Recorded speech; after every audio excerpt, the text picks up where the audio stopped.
Ya, Assalamualaikum warahmatullahi wabarakatuh. Alhamdulillahirabbil alamin. Di sini kebetulan kami dari Rumah Sakit Ibnu Sina Kabupaten Gresik dengan saya Dr. Muhammad Ali Rahmana sebagai perwakilan untuk memaparkan beberapa program unggulan dari rumah sakit kami. Dan kebetulan kami diminta untuk pertama kali memberikan pemaparan tersebut. Ya. Sebelum kita memulai talk show yang cukup interaktif ini, izinkan saya membacakan sedikit tentang profil Rumah Sakit Ibnu Sina Kabupaten Gresik. Selamat siang para pengunjung Icon Mall Kabupaten Gresik. Selamat siang para calon dokter-dokter cilik yang sudah hadir untuk mengikuti kompetisi di Gresik Health Expo 2022. Tidak asing lagi, di sebelah saya adalah dokter urologi yang tampan, masih muda, berusia 38 tahun, lahir di Gresik, sekarang tinggal di Surabaya, yang nanti akan secara detail menerangkan tentang program-program unggulan terutama di bidang urologi yang telah kami lakukan atau telah Rumah Sakit Ibnu Sina Kabupaten Gresik lakukan.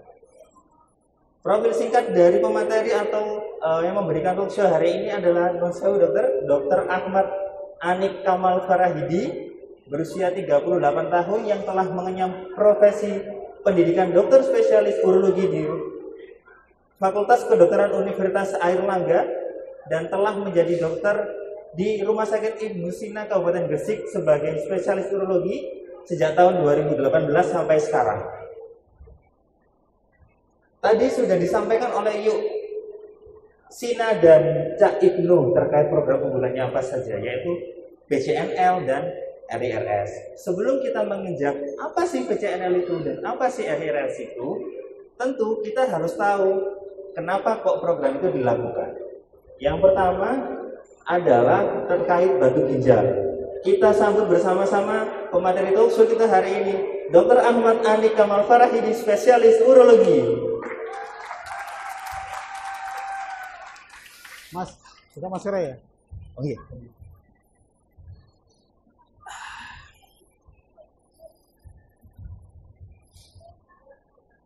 Di sini kita buat santai sambil menunggu Bapak Bupati datang.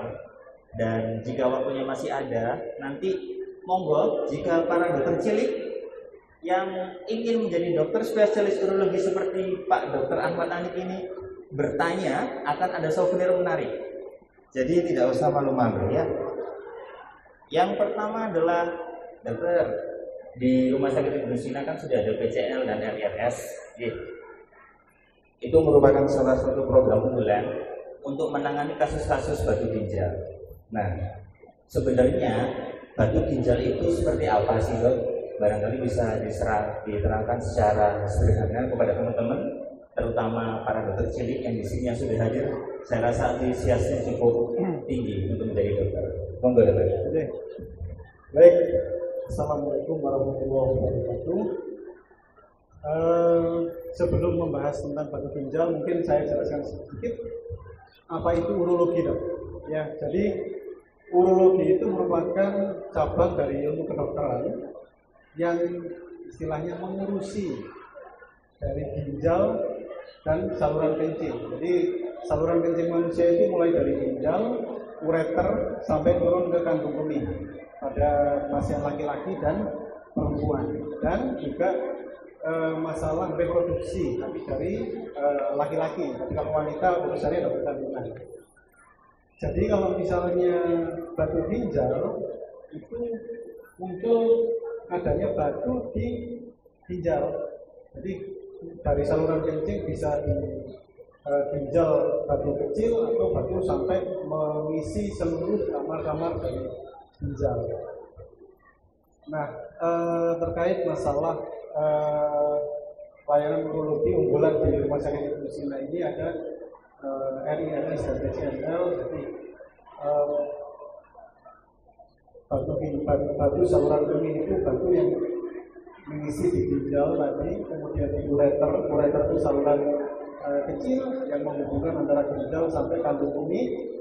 Kemudian batu juga bisa terdapat di kandung kemih atau di saluran kencing yang ada di tulang seperti itu. Iya.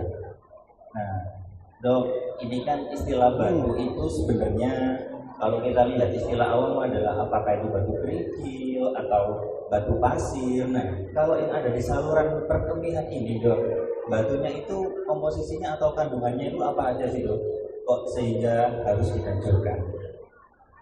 Jadi adanya batu di saluran kemih itu kan bukan sesuatu yang normal. Memang awalnya muncul timbul batu itu awalnya dari kristal yang sangat kecil sekali. Kemudian karena kebiasaan kita atau pola hidup kita yang kurang sehat misalnya, jadi karena kurang minum, kemudian sering menahan kencing, itu akan menjadikan urin kita itu akan lebih pekat. Karena lebih pekat, gampang muncul kristal-kristal tadi akan gampang membentuk terjadinya batu. Nah, selain dari pola hidup, pola minum yang itu juga bisa karena makanan misalnya. Ada makanan-makanan tertentu yang bisa menyebabkan munculnya batu ginjal atau saluran kencing. Atau juga meskipun kita sudah mencukupi dari minum kita, kemudian dari makanan kita, mungkin ada faktor-faktor yang lain, misalnya infeksi karena infeksi atau karena metabolisme. Kalau batu sendiri itu bisa tersusun dari beberapa macam jenis kristal, bisa batu asam urat, bisa batu kalsium, batu oksalat, atau batu infeksi misalnya, seperti itu. Jadi banyak macam dari jenis batu yang ada di tubuh kita. Ya, jadi yang dikatakan batu dalam saluran perkemihan itu bukan batu seperti batu kerikil atau batu pasir ya. Kemudian dokter, apakah semua batu di saluran perkemihan itu harus dioperasi, dokter? Nah, ini pertanyaan bagus. Sebenarnya enggak. Kalau batu itu kecil, jadi ginjal itu organ yang ada di tubuh kita, lokasinya di pinggang ya, di belakang, dan ginjal itu ada kamar-kamarnya istilahnya. Kamar-kamar itu. Jadi misalnya seperti tangan ini ya, ini kamar, ada kamar atas, kamar tengah, kamar bawah gitu ya. Jadi kalau misalnya batu yang lokasinya kecil, kurang dari 5 mm misalnya, di ginjal kamar bagian bawah, mungkin nggak perlu dioperasi, mungkin nggak perlu dilakukan tindakan. Kalau misalnya tidak ada keluhan. Kalau misalnya ada keluhan, nanti kita lihat batu itu memberikan efek apa terhadap tubuh kita sehingga harus dilakukan tindakan. Baik, dokter. Berhubung ini adalah promosi, dokter. Jadi di sini saya dokter Arif bersama dokter Ahmad Tani akan mempromosikan sedikit terkait teknik-teknik operasi yang sudah dilakukan di RSUD Indusina Kabupaten Gresik. Yaitu yang pertama adalah RIRS, Retrograde Intrarenal Surgery, dan yang berikutnya adalah PCNL, Percutaneous Nephrectomy Lithotripsy. Nah, untuk selebihnya, dokter mohon izin disampaikan secara singkat terkait RIRS itu seperti apa dan PCNL itu seperti apa. Baik, jadi tindakan operasi batu ginjal atau batu saluran kencing di urologi itu sekarang sudah semakin canggih. Dengan perkembangan teknologi memungkinkan untuk dilakukan tindakan tanpa dilakukan pembedahan. Dulu kalau misalnya ada batu ginjal, belum ada peralatan yang canggih ini, hampir selalu dibedah. Dengan bedah di pinggang, sayatannya bisa lebar, dan tentu bagi sebagian orang itu pasti takut, dioperasi gitu kan, dioperasi lukanya besar gitu. Nah, dengan teknologi, perkembangan teknologi yang sekarang ini memungkinkan untuk dilakukan tindakan tanpa dilakukan pembedahan. Jadi kita mulai dari RIRS. RIRS itu adalah Retrograde Intrarenal Surgery. Jadi tindakan minimal invasif di urologi untuk menghancurkan batu ginjal melalui saluran kemih. Jadi alat itu dimasukkan melalui non sewu ya, saluran kemih, saluran kencing kita. Alatnya kecil seperti apa nih? Seperti kawat gitu ya. Kita masukkan lewat situ, dia masuk ke ginjal. Dari tadi dilihat di video di belakang itu, alatnya itu masuk sampai ke ginjal, kemudian di ujung alatnya tadi itu ada kameranya. Jadi kita buat mungkin buat dokter apa namanya kecil ya, dokter kecil ini kita seperti main video game kayak gitu. Jadi kita operasi pegang alat, kita melihat dari monitor TV. Jadi kita tanpa membedah dari saluran ginjal atau saluran kencingnya, jadi alat tadi dimasukkan lewat saluran kencing, kita lihat dari TV, dan batu itu dihancurkan pakai laser. Ini betul laser. Kalau misalnya apa namanya pandangan sekalian, lihat laser di TV ada film ditembak pakai laser, ini laser betulan. Jadi batu itu akan hancur ditembak dengan laser seperti itu. Nah, kalau tindakan PCNL sendiri seperti apa? PCNL itu kita lakukan, jadi PCNL itu percutaneous nephrolithotripsy. Jadi kalau misalnya batu di ginjal itu berukuran lebih dari 2 cm, itu baru kita lakukan PCNL. Kalau kurang dari 2 cm, baru kita lakukan tindakan RIRS. Kalau lebih dari 2 cm, kenapa nggak dilaser aja? Karena mungkin selesainya bisa lebih lama kalau dilakukan dengan RIRS. Tapi kalau dilakukan dengan PCNL bisa lebih efektif dan lebih cepat. Karena kalau misalnya batunya lebih dari 2 cm, jadi kita iris. Irisannya kecil sekali. Kalau misalnya di operasi di bedah, irisannya hanya 10 cm. Kalau di PCNL ini irisannya cuma 1 cm.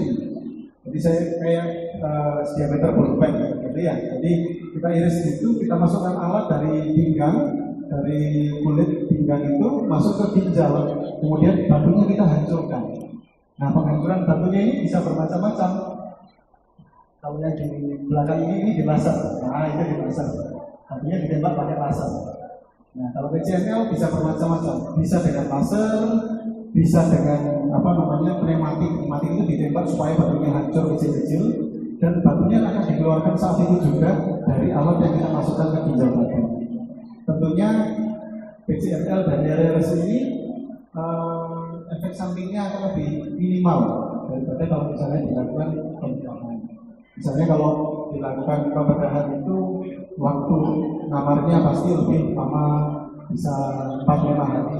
Kalau dengan RIRS bisa 2-3 hari sudah pulang. Kemudian nyerinya juga lebih minimal. Bahkan kalau RIRS tidak ada nyeri sama sekali.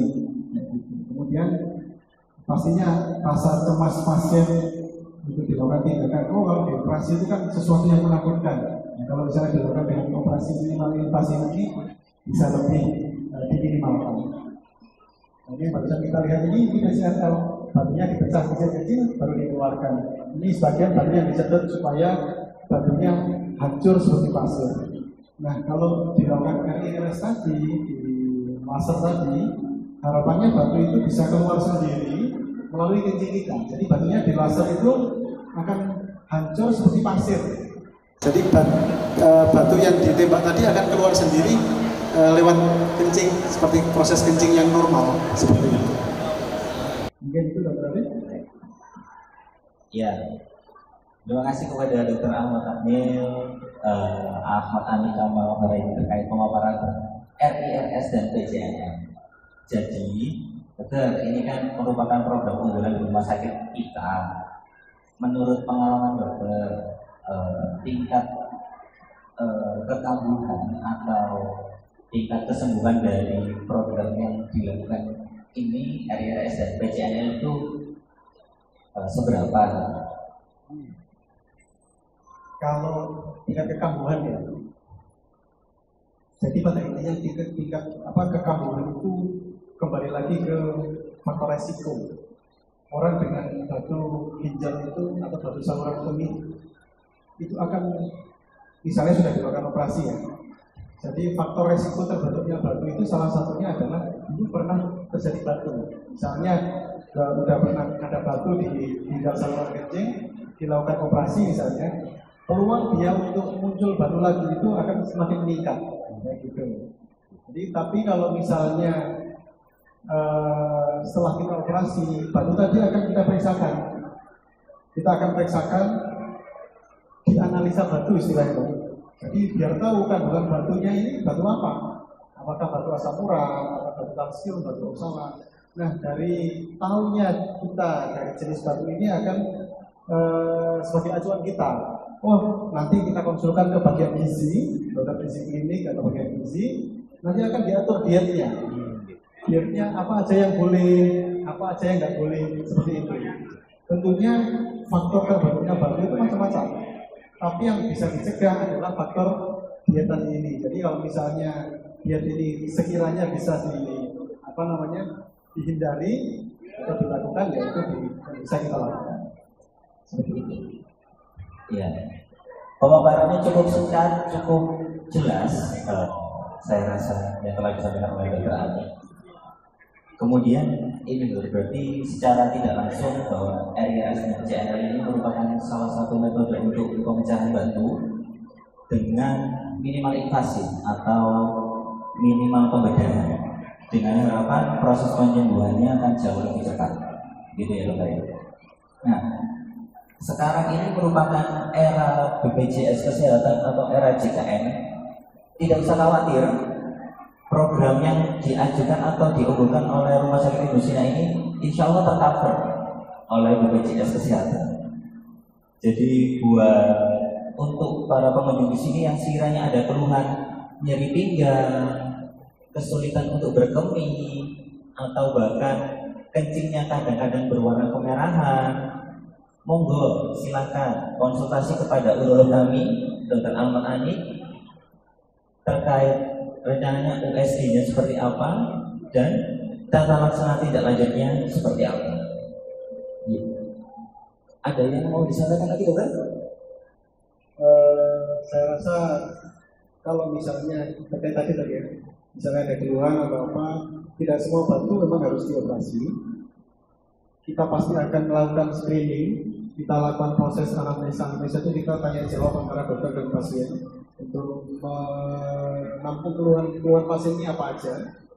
Kemudian akan kita screening, kita lakukan pemeriksaan penunjang supaya jelas batunya di mana, dan nanti akan kita jelaskan kira-kira pilihan terbaik untuk terapi batu ginjal saluran kencing ini apa. Seperti itu. Jadi di Rumah Sakit RSUD Indosina ada tiga dokter urologi, Dr. Muhammad Yasin spesialis urologi, Dr. Ahmad Ani Kamal saya, kemudian Dr. Arif Nur Rahman spesialis urologi. Ada tiga dokter. Siap. Iya. Jadi di Rumah Sakit Indosina kita punya 3 dokter ahli urologi sekaligus yang siap membantu para pengunjung di sini atau pasien-pasien dengan keluhan perkemihan. Ya, ini sepertinya kita sudah menginjak sesi terakhir, Dokter, dan masih ada waktu kurang lebih antara 6 menit atau 7 menit. Izin Dokter, kami buka sesi tanya jawab. Monggo, para pengunjung di sini dari atas boleh, dari bawah boleh, dokter cilik boleh. Silakan bertanya. Tidak apa-apa, mumpung ketemu sama ahli urologinya langsung.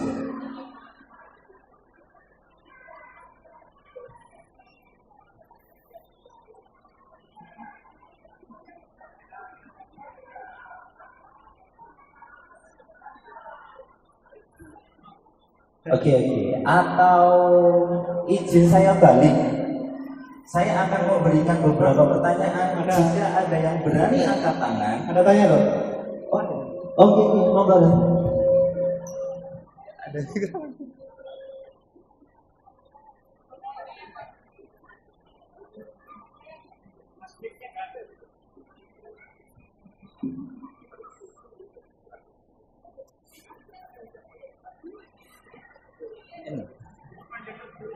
Panjang.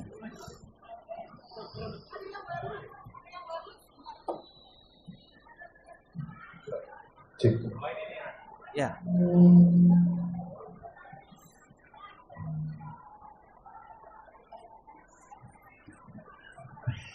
Tes. Ya. Mohon izin bisa berdiri sebentar. Silakan sebutkan namanya, dokter.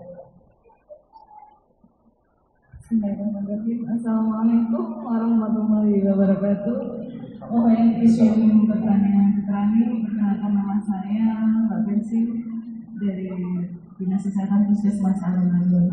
Dokter, kalau kita di lapangan biasanya lebih sering ke edukasi ya, edukasi dan preventif itu lebih daripada kuratif dan mungkin ada kiat atau saran dari Dr. Ani mengingat beberapa kasus saya temukan itu memang banyak masyarakat yang mengalami gangguan saluran kencing dan akhirnya kadang saya juga merujuk beberapa kali di Puskesmas itu ada batu saluran kencing.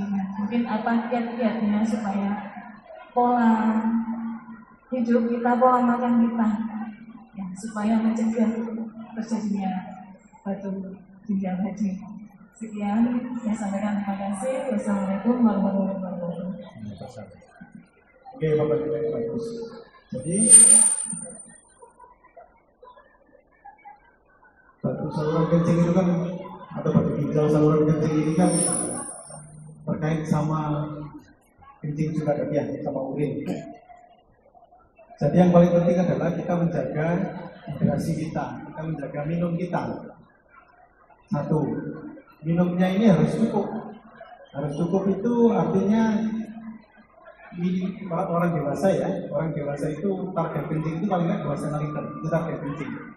Jadi paling nggak minum itu kurang lebih antara 2,5 liter sampai 3 liter. Tapi tergantung aktivitas kita. Misalnya yang aktivitasnya berat atau olahraga, tentunya butuh air yang lebih banyak, gitu ya. Dan kebiasaan-kebiasaan seperti itu biasanya akan terlupakan kalau misalnya orang yang kerjanya di ruangan duduk lama dengan AC gitu ya. Ada AC pasti dingin kan? Dingin, orang cenderung akan merasa tidak haus, akhirnya akan kurang minum seperti itu. Gampangannya gini loh. Kalau misalnya kencing kita waktu kita kencing ya, warnanya seperti bening atau kuning terang, itu cukup. Kalau misalnya kuning pekat atau kuning gelap gitu ya, atau hampir merah seperti itu, berarti kita kurang minum. Gampangnya lihat dari kencing kita. Jadi kalau misalnya kencing kita kuning, itu warning buat kita harus segera minum. Satu itu. Yang kedua, jangan membiasakan untuk menahan kencing. Kalau menahan kencing ini,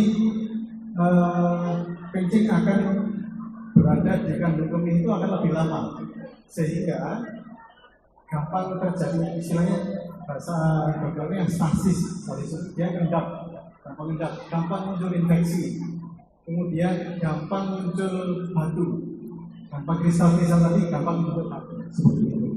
Nah, tentunya juga diimbangi dengan aktivitas. Kita jangan istilah sekarang mager. Kalau misalnya ada kristal-kristal kecil di batu, kita mager, ya otomatis dia akan lebih lama di situ. Jadi kita aktivitas, perbanyak aktivitas. Kemudian dari makanan memang kita agak sulit ya, karena kita nggak bisa tahu ini makanan nanti menimbulkan batu apa enggak, gitu kan ya. Intinya makan yang bisa menyebabkan terjadi batu ya, tinggi protein juga salah satunya. Kemudian itu membiasakan ini kebersihan juga, misalnya Monsewu perkara ini cawi habis konser besar misalnya gitu ya. Mungkin kalau misalnya yang perhatian itu untuk wanita, karena kelaminnya laki-laki sama wanita beda. Jadi membiasakan untuk cawi itu sebaiknya arah membersihkannya itu ke belakang, bukan ke depan. Karena kalau misalnya ke depan mungkin bisa gampang terjadi infeksi. Infeksi itu sama batu bisa kayak lingkaran setan. Infeksi bisa jadi batu, itu juga jadi infeksi. Mungkin seperti itu dok. Jadi yang paling penting minum kebutuhan cairan kita harus dicukupi.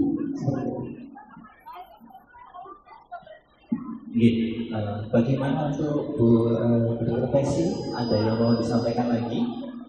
Sudah. Untuk tim panitia dari Bocah sudah di sini, untuk hadiahnya kita ambilkan sekarang atau bagaimana? Hadiahnya handuk.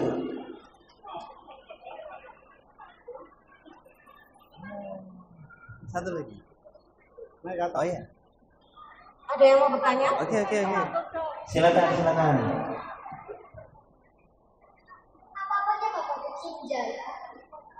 Perkenalkan, nama saya Aska Akila dari SD Muhammadiyah Monggo. 2 BKB. Apa aja Bapak Kinjal? Pun, nggih. Makasih, Dok. Nggih. Oh iya. Baik, untuk Lagi.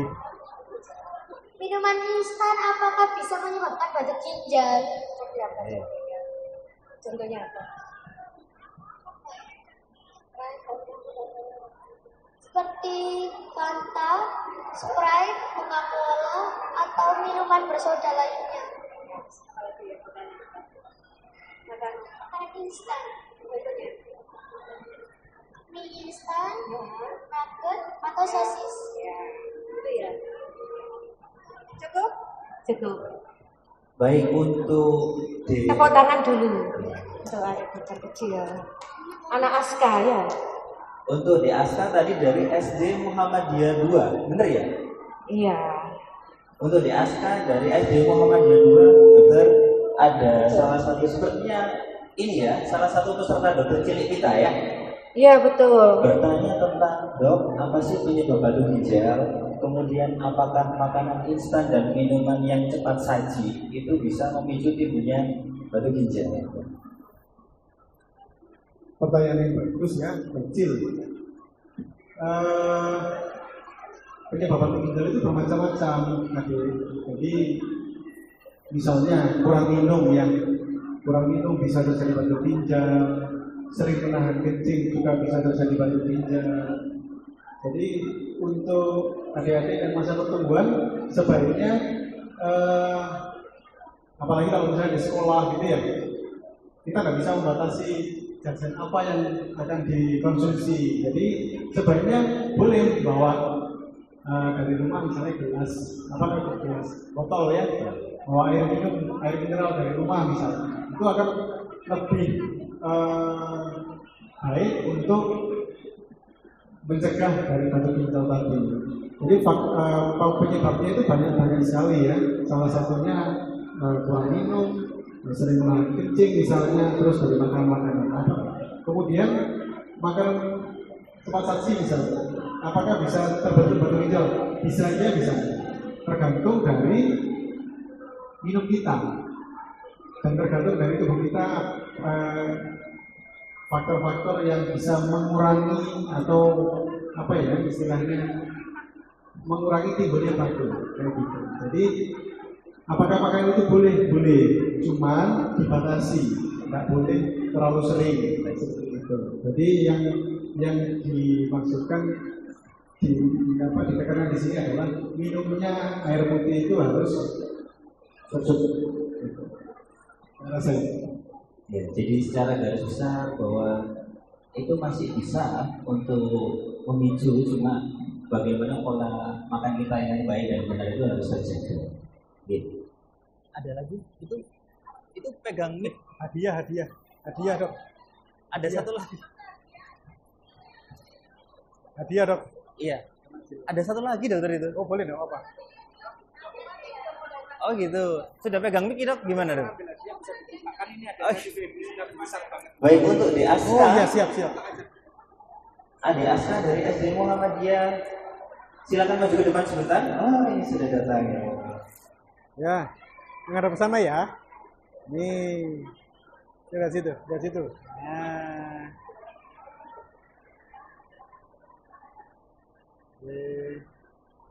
Ya wes ya, pinter ya. Ya. Terima kasih. Sudah? Mohon maaf ya tadi nanti yang mau nanya nanti dilanjut lagi ya, nggak apa-apa ya. Izin saya tutup ya dok. Baik, alhamdulillah ini kami dari Rumah Sakit Busina punya beberapa program yaitu PCNL dan RIRS. Terkait teknik operasinya seperti apa, bagaimana cara pengerjaannya tadi sudah disampaikan oleh Dr. Anik, spesialis urologi. Jika ada pertanyaan atau masih ada yang kurang jelas, ini adalah buat kami di paling depan nomor 1. Siap ada Yuk Sina dan Cak Ibnu akan membantu teman-teman sekalian untuk menjawab semua pertanyaannya. Atau bisa kunjungi di website resmi kami dan Instagram untuk melihat feed-feed terbaru yang akan ditawarkan. Oke. Untuk terakhir, terima kasih atas perhatian teman-teman sekalian, para dokter cilik, para audiens, seluruh pengunjung di Icon Mall Gresik. Semoga info yang kami sampaikan ini bermanfaat, dan sekali lagi tetap jaga kesehatan, minum air yang cukup, dan jaga pola makan yang teratur. Insya Allah semua akan sehat. Oke, terima kasih. Wassalamualaikum warahmatullahi wabarakatuh. Saya kembalikan ke panitia.